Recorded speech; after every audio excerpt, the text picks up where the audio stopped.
Good morning students. आज हम आपके लिए 12th एग्रीकल्चर की बायोलॉजी की ऑनलाइन क्लासें लेके आ रहे हैं।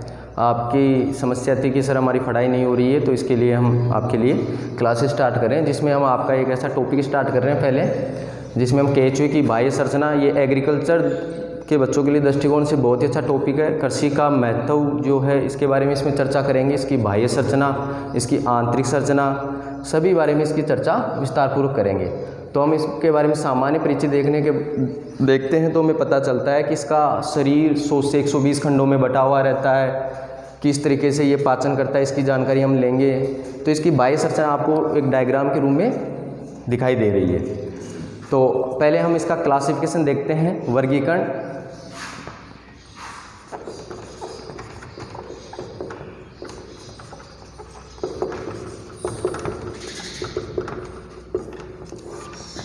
आप सभी को पता है केचुआ जंतु जगत में आता है। जगत कौन सा है इसका?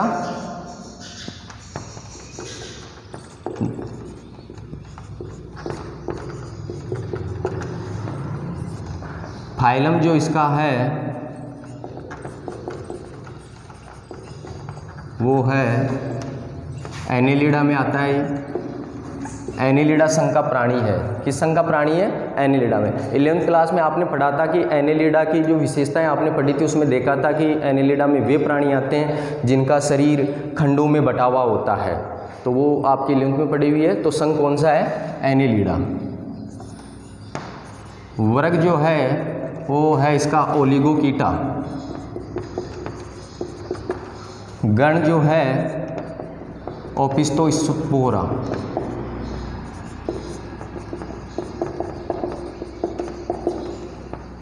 वंश इसका जीनस है फेरेटिमा और जाति इसकी है, स्पीशीज जो है वह है पोस्तुमा। तो ये इसका क्लासिफिकेशन है, एक बार ध्यान से देखिए। वैसे आपकी किताब में इतना दे नहीं रखा है, लेकिन आपको ध्यान के लिए रखना है। बहुत अच्छी बात है, देखना क्लासिफिकेशन आपको आना चाहिए। देखिए अभी याद करवाते हैं। जगत किस में आ रहा है? जंतु जगत में, क्योंकि ये एनिमल प्राणी में आता है और आपको पता है नॉन कोर्डेटा में का जीव है ये। संघ फाइलम इसका एनेलिडा है। एनेलिडा में वे प्राणी आते हैं जिनका शरीर खंडों में बटा हुआ होता है। वर्ग इसकी क्लास जो है ओलिगोकीटा में आती है। किस में आती है? ओलिगोकीटा में आती है, क्योंकि आपको पता है इसमें क्लाइटेलम पाया जाता है। क्या पाया जाता है? क्लाइटेलम पाया जाता है, प्रेणिका पाई जाती है। और गण है ओपिस्टोस्पोरा, वंश फेरेटिमा और जाति क्या है? पोस्तुमा। तो ध्यान दीजिएगा, इसका वैज्ञानिक नाम आपको याद होना चाहिए। वैज्ञानिक नाम हो गया इसका, वंश क्या है? पहला सब द्विनाम पद्धति पढ़ी हुई है सभी की, फेरेटिमा पोस्तुमा, इसका वैज्ञानिक नाम है। याद रख लेना है, ये कई बार छोटा क्वेश्चन पूछ लिया जाता है आपसे 1 नंबर का कि केचुए का वैज्ञानिक नाम क्या है? फेरेटिमा पोस्तुमा। तो क्लासिफिकेशन में कोई दिक्कत है? जगत कौन सा है? जंतु जगत। संघ कौन सा है? एनेलिडा। वर्ग ओलिगोकीटा। गण ओपिस्टोस्पोरा। वंश फेरेटिमा। जाति पोस्तुमा। तो याद कर लेना इनको, एक बार देखना आराम से, अच्छी तरीके से याद हो जाएगा। वैज्ञानिक नाम आपको पता होना चाहिए कि इसका वैज्ञानिक नाम है फेरेटिमा पोस्तुमा।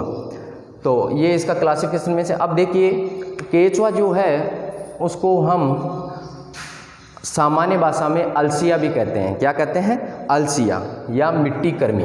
मैं यहाँ लिख रहा हूँ, देखिए सामान्य भाषा में का इसका नाम है अलसिया या मिट्टी कर्मी। क्या बोलते हैं इसको? मिट्टी कर्मी। आपको पता है केचुआ नम मृदा में पाया जाता है और मिट्टी को क्या करता है, जब ये अपने भोजन के रूप में जब सड़े गले पदार्थों को खाता है तो इस कारण इसको क्या कहते हैं? मिट्टी कर्मी। तो सामान्य बोलचाल की भाषा में आपसे पूछा जाए तो आपको ध्यान रखना है केचुए को हम सामान्य भाषा में क्या कहते हैं? अलसिया या मिट्टी कर्मी। भारत में देखिए इसका जो केचुए की बाह्य संरचना का जितनी प्रजातियाँ इसकी है उसका ज़्यादातर जो अध्ययन किया है वो KL बहल ने किया है। क्रम नारायण बहल। क्या नाम है? KL बहल। ये वैज्ञानिक है, भारतीय वैज्ञानिक। क्रम नारायण जो है वो बैल साहब जिन्होंने इसका क्या किया है, सर्वाधिक अध्ययन किया है।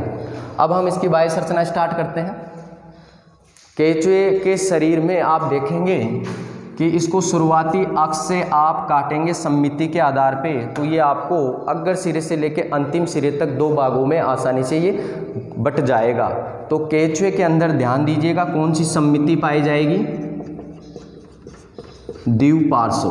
कौन सी होगी, द्विपार्श्व सममिति। सिमेट्री कौन सी होगी, द्विपार्श्व। इसका मतलब क्या है, देखो सममिति के आधार पे अर्थात केंचुए को जब इसकी बाह्य संरचना को आप बांटेंगे तो अगर सिरे से पश्च अक्ष तक एक काल्पनिक अधर रेखा के आधार पे बांटेंगे तो ये हमें दो भागों में बढ़ता हुआ दिखाई देगा। तो इस सममिति को कहते हैं हम द्विपार्श्व सममिति। तो सममिति कौन सी होती है, द्विपार्श्व सममिति होती है। दूसरी बात देखें, केंचुए का शरीर आपको खंडों में बटा हुआ दिखाई दे रहा है। किस में दिखाई दे रहा है, खंडों में बटा हुआ दिखाई दे रहा है। आप देखेंगे अनुमान जो केंचुआ होता है उसका शरीर 100 से 120 खंडों में बटा हुआ होता है। कितने खंडों में बटा हुआ होता है, 100 से 120। तो पहली बात याद हो गई, सममिति कौन सी है, द्विपार्श्व। शरीर कितने खंडों में बटा हुआ है, 100 से 120 खंडों में बटा हुआ होता है। ध्यान दीजिए केंचुए का आवास कहाँ रहता है, ये ध्यान दीजिए, बिलकारी प्राणी है। कैसा है, बिलकारी प्राणी है, रात्रिचर प्राणी है, अतः इसको निशाचर भी बोलते हैं, और नम मिट्टी में पाया जाता है। नम मिट्टी में रहने वाला प्राणी है। कौन सा, बिलकारी है, रात्रिचर प्राणी है, क्योंकि रात्रि को ही ये क्या होता है, बाहर निकलता है, और नम मिट्टी में ये पाया जाता है। और इसका शरीर कैसा होता है, शरीर जो होता है वो लंबवत होता है। कैसा होता है, लंबवत शरीर पाया जाता है। यहाँ तक किसी को कोई समस्या है, इसे मैं साफ कर देता हूँ।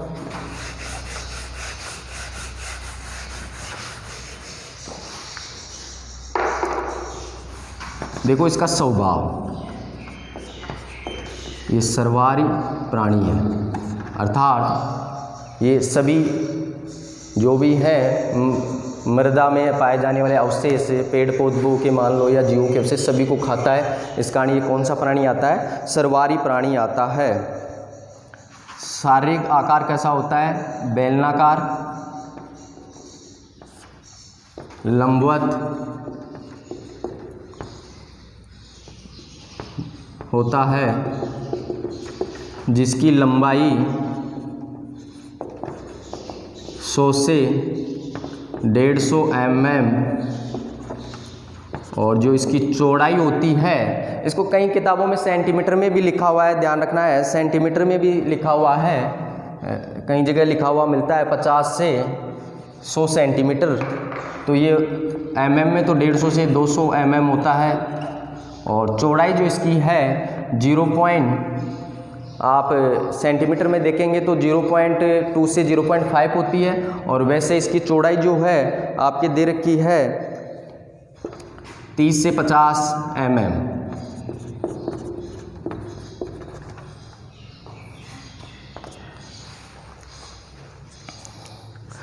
केंचुए के शरीर जो होता है, इसका जो बाह्य रंग होता है वो आपको भूरा रंग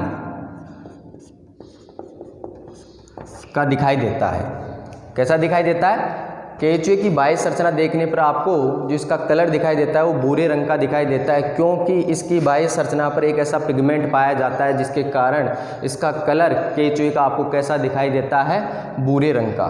तो आपसे क्वेश्चन पूछा जा सकता है यहाँ से, केंचुए का जो बाह्य सतह का रंग है वो भूरा रंग किस वर्णक के कारण दिखाई देता है। तो ध्यान रखना आपको, पोरफायरिन एक पिगमेंट पाया जाता है, वर्णक पाया जाता है, उसके कारण केंचुए के शरीर का रंग जो बाह्य संरचना उसका भूरा रंग किस कारण दिखाई देता है, पोरफायरिन वर्णक के कारण हमें केंचुए का जो रंग है वो कैसा दिखाई देता है, भूरा रंग दिखाई देता है। इसकी कुछ और विशेषताएं हैं। पोरफायरिन जो वर्णक है उसके कारण क्या होता है, सूर्य से जो आने वाली अल्ट्रा वायलेट पैराबैंगनी किरणें जो हैं,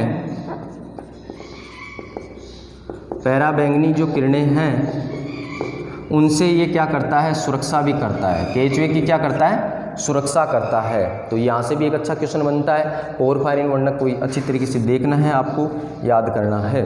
इस पिगमेंट के कारण इसका रंग भूरा दिखाई देता है। ये सूर्य से आने वाली अल्ट्रावायलेट जो किरणें होती है, पैराबैंगनी किरणें होती है, उनसे केचुए की क्या करता है, सुरक्षा करता है। केचुए में ध्यान देना है, अगर सिरे से आप फर्श सतह से आप देखेंगे तो आपको फर्श सतह पर एक अग्रभाग से लेकर अंतिम भाग तक एक पृष्ठवाहिनी पाई जाती है। पृष्ठवाहिनी आपको पृष्ठदर्शी पर देखने को मिलेगी। तो यहाँ से एक अच्छा क्वेश्चन बनता है, ये जो मैंने चित्र बनाया है केचुए की बाह्य संरचना का, ये पृष्ठदर्शी का है। इसकी विपरीत दिशा का हम चित्र बनाते हैं पश्च का, तो वो एक चित्र और बनता है। तो सेम ऐसा ही होता है। आप इसको कैसे पहचानेंगे, केचुए की पृष्ठ सतह पे आपको एक अग्र सिरे से लेकर पश्च सिरे तक एक पृष्ठवाहिनी दिखाई देती है। उसके आधार पे आप ये पता लगा सकते हैं कि ये केचुए की कौन सी सतह है। तो ये पृष्ठवाहिनी पाई जाती है, जिसकी सहायता से आप केचुए का पृष्ठदर्शी आप पहचान सकते हैं। तो एक अच्छा क्वेश्चन बनता है, आपसे पूछा जा सकता है कि केचुए की अग्र सतह और पश्च सतह को आप किसके आधार पर पहचान सकते हैं। तो आपको ध्यान रखना है, केचुए की जो अग्र सतह होती है और जो पश्च सतह होती है, उसमें अग्र सतह पे हमें पृष्ठवाहिनी एक दिखाई देती है, ऊपर से लेकर नीचे तक एक, ध्यान रखना है, नीले रंग की पाई जाती है। इसके बाद में केचुए में वास्तविक विखंडन पाया जाता है। क्या पाया जाता है, वास्तविक विखंडन, सेगमेंटेशन, वास्तविक विखंडन पाया जाता है। देखिए केचुए का शरीर आप देखेंगे खंडों में बटा हुआ है। किस में बटा हुआ है, खंडों में बटा हुआ, और बीच में आपको एक छोटे छोटे और, अर्थात केचुए का शरीर खंडों के अंदर खंडों में बटा हुआ होता है। इस कारण इसमें क्या पाया जाता है, वास्तविक विखंडन पाया जाता है। ध्यान रखिएगा आप, केचुए में स्पष्ट आपको देखने पर सिर का अभाव होगा। ये नॉन कोडेटा प्राणी है। केचुए के अंदर ध्यान दीजिएगा, स्पष्ट सिर का अभाव होता है।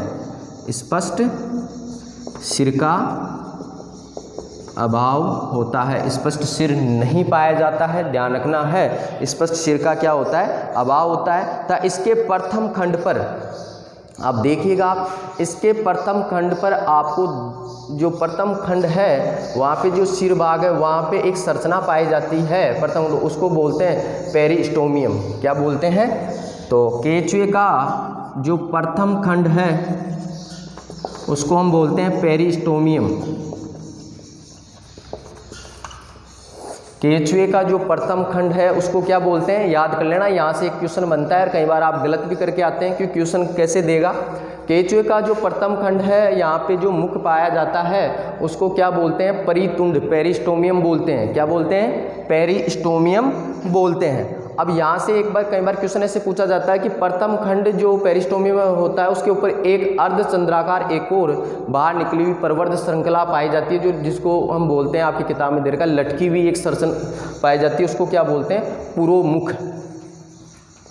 तो एक अर्धचंद्राकार प्रवर्धनुमी संरचना जो होती है उसको क्या बोलते हैं,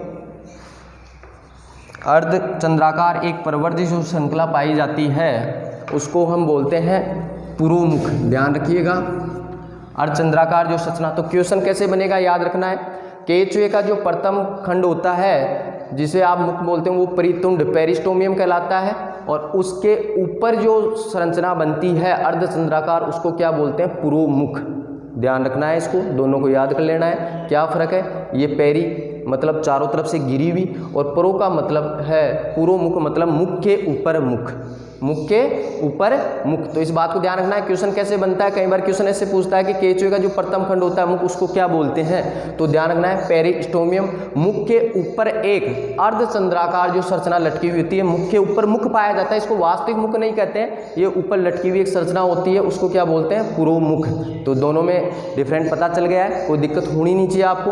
प्रथम खंड जो मुख होता है वो परितुंड, पेरिस्टोमियम कहलाता है, और ऊपर जो लटकी हुई संरचना आपको दिखाई दे रही है उसको क्या बोलते हैं, पुरोमुख। तो इसे देख, अब तक हमने क्या पढ़ा, एक बार वापस में रिवाइज कर रहा हूँ, याद हो जाएगा। देखिएगा, केचुआ जो है इसमें इसकी सम्मिति हमें देखने पर दिखाई देती है द्विपार्श्व। देखना, द्विपार्श्व का मतलब आपको समझ में आ जाना चाहिए। अगर सिरे से अधर सतह पर अगर हम किसी काल्पनिक रेखा से इसे काटते हैं तो ये हमें दो भागों में बटा हुआ दिखाई देता है। तो इसका मतलब क्या है, केचुए की बाह्य संरचना कौन सी है, द्विपार्श्व सममिति, जो 11वीं क्लास में आपने पढ़ी थी सममिति। केचुए का शरीर, दूसरी बात, 100 से 120 खंडों में बटा हुआ होता है। ध्यान रखना है, इजी है, 100 से 120 खंडों में बटा हुआ होता है। ये बिलकारी प्राणी है, रात्रिचर अर्थात रात्रि को बाहर निकलता है, नम मिट्टी में पाया जाता है और लंबवत बेलनाकार शरीर पाया जाता है। स्वभाव देखिए कैसा प्राणी है, सर्वारी। कैसा प्राणी है, सर्वारी प्राणी है। ध्यान दीजिएगा, इसकी लंबाई 150 से 200 mm होती है, चौड़ाई 30 से 50 mm। ध्यान रखना है, लंबाई 150 से 200 mm, चौड़ाई 30 से 50 mm। शरीर का रंग, अच्छा क्वेश्चन बनता है, केचुए की बाह्य संरचना आप देखेंगे तो आपको चित्र जो इसका देखेंगे या बाहर से आप केचुए को पहचानेंगे तो आपको भूरे रंग की त्वचा इसके ऊपर दिखाई देगी। बहुत अच्छा क्वेश्चन, याद रख लेना इसको। पोरफायरिन एक पिगमेंट पाया जाता है इसके बाह्य सतह पर, जिसके कारण केचुए के शरीर का रंग कैसा दिखाई देता है, भूरा रंग। एक और इसकी विशेषता होती है इस पिगमेंट की कि सूर्य से आने वाली जो अल्ट्रावायलेट पराबैंगनी जो किरणें होती है उनसे ये केचुए की क्या करता है, सुरक्षा करता है। यहाँ तक क्लियर हो गया। आगे देखिए, एक अच्छा और क्वेश्चन बनता है, केचुए की जो पृष्ठ सतह है और एक अधर सतह आपको दिखाई देती है, पीछे वाली सतह, उसको आप कैसे पहचानेंगे, ये भी आपको ध्यान रखना है। पृष्ठ सतह पर आपको एक नीले रंग के ऊपर से लेकर सिर भाग से लेकर पूंछ भाग तक एक पृष्ठ वाहिनी आपको दिखाई देगी। क्या दिखाई देगी, पृष्ठ वाहिनी आपको दिखाई देगी, जिसके आधार पे आप ये पहचान सकते हैं कि ये केचुए का पृष्ठ सतह है या अधर सतह है। इसके बाद में इसमें वास्तविक विखंडन पाया जाता है। केचुए का शरीर खंडों में बटा हुआ होता है, खंडों के अंदर अधर सतह पर छोटे खंड और पाए जाते हैं, उनको क्या कहते हैं, विखंड कहते हैं। इस कारण केचुए के अंदर वास्तविक विखंडन पाया जाता है।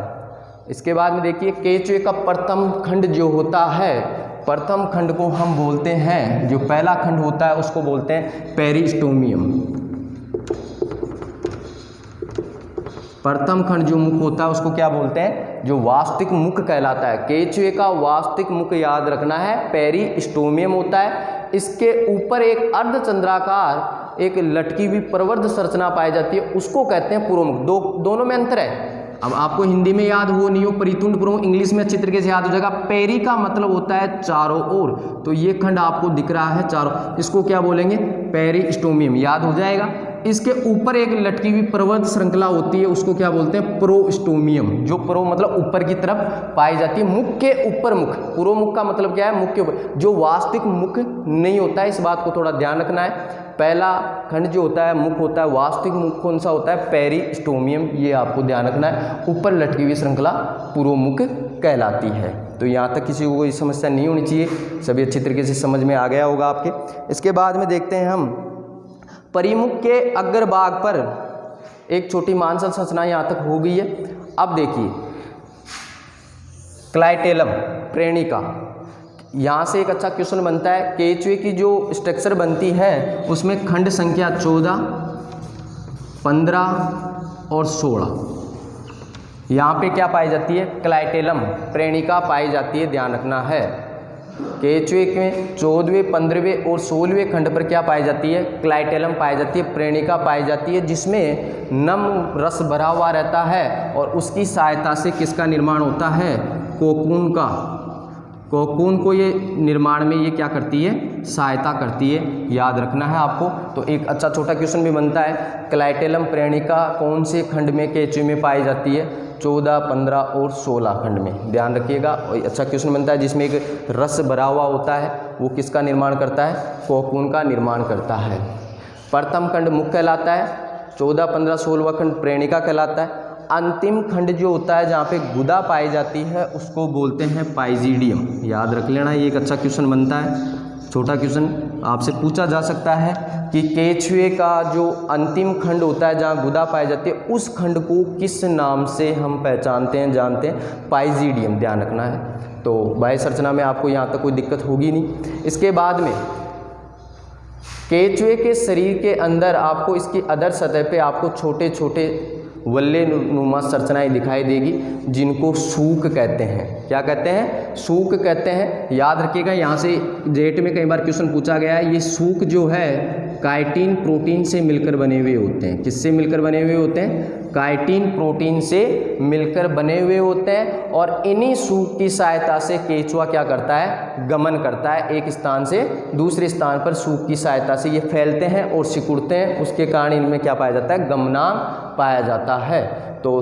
आपसे क्वेश्चन पूछा जा सकता है, सूक जो पाए जाते हैं, सीटा जिनको बोलते हैं, वो किस प्रोटीन से मिलकर बने हुए होते हैं? तो ध्यान रखना है, काइटिन प्रोटीन से मिलकर बने हुए होते हैं।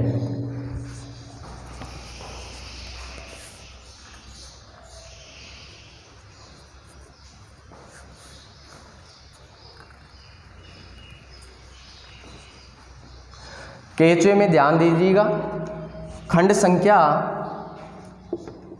5, 6, 6, 7, 7, 8 और 8 और 9, इन खंड संख्या पर शुक्र, इस पर मैथिका जिसको बोलते हैं, इस पर मैथिका पाई जाती है, शुक्र ग्राहिका पाई जाती है। खंड संख्या शुक्र ग्राहिका, खंड संख्या 5, 6, क्योंकि इसकी अदर सतह पे यहाँ से स्टार्ट होती है, तो 5 और 6 के बीच में लेकर 9वें खंड तक शुक्र ग्राहिका पाई जाती है। इस पर मैथिका जो क्या करती है? शुक्राणु को ग्रहण करने का कार्य करती है। खंड संख्या 14वें खंड पर मादा जनन छिद्र पाया जाता है। 14वें खंड संख्या पर क्या पाया जाता है? मादा जनन छिद्र पाया जाता है, जहाँ पे अंडाणु का निर्माण होता है। और खंड संख्या 18 पर नर जनन छिद्र पार्श्व सतह पर एक जोड़ी के रूप में पाए जाते हैं।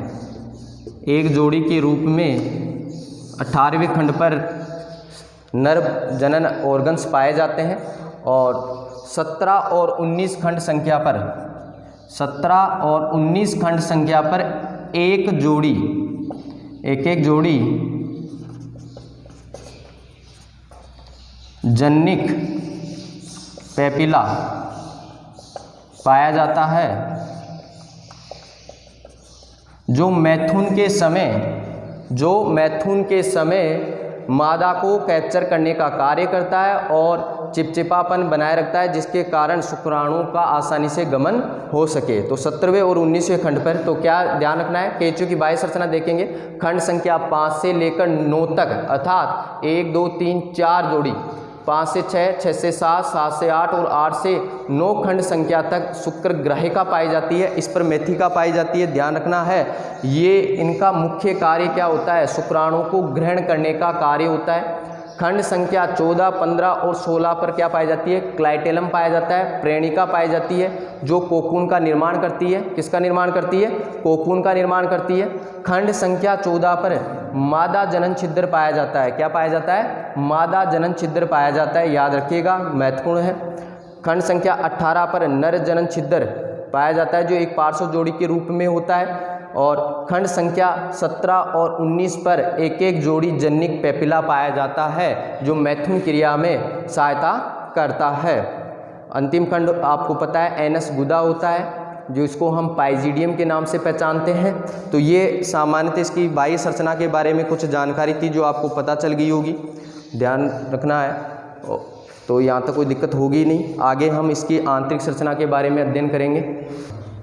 अब हम पढ़ेंगे इसकी बाह्य संरचना के बारे में। हमने सामान्य इसकी जानकारी ले ली, आपको समझ में आया होगा अच्छी तरीके से। अब हम पढ़ेंगे इसकी आंतरिक संरचना, इंटरनल स्ट्रक्चर।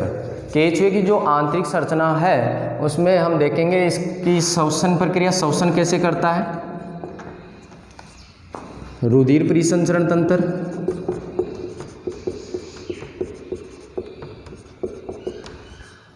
उत्सर्जन,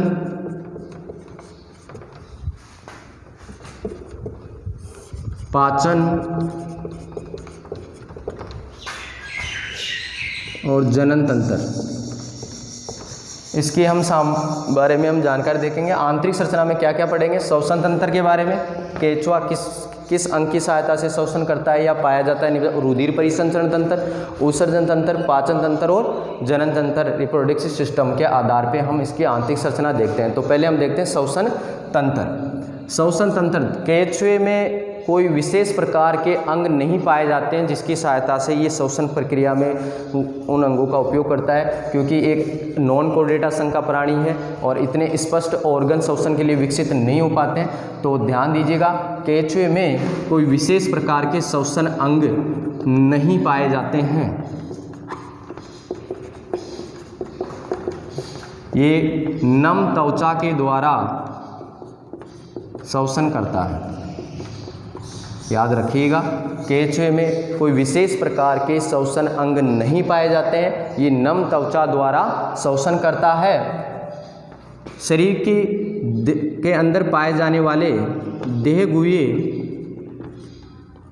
देहगुह्य द्रव में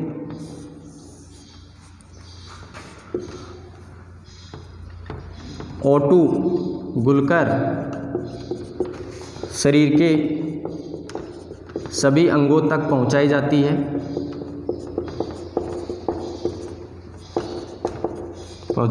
है, जो हीमोग्लोबिन के साथ जुड़ी हुई होती है, साथ जुड़ती है, तथा कार्बन डाइऑक्साइड प्लाज्मा में पाई जाती है, जो देहगुह्य द्रव द्वारा शरीर से बाहर एग्जिट कर दी जाती है। तो केंचुए में ध्यान रखना है, श्वसन के लिए विशेष प्रकार के अंग नहीं पाए जाते हैं। केंचुआ, आपसे क्वेश्चन पूछा जाएगा, अपनी नम त्वचा द्वारा श्वसन करता है।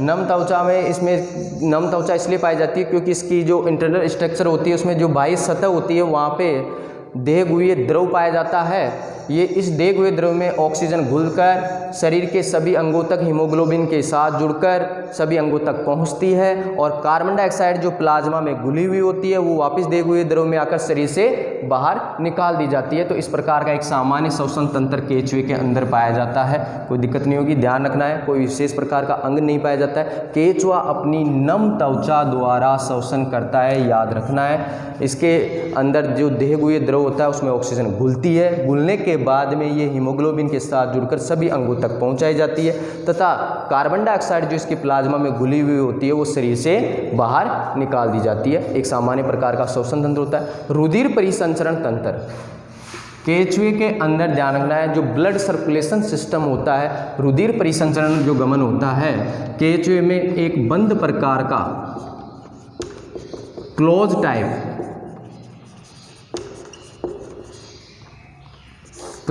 प्रकार का रुधिर परिसंचरण तंत्र पाया जाता है। बंद प्रकार का मतलब है कि जो रुधिर का प्रवाह होता है वो बंद भित्ति युक्त नलिकाओं में होता है।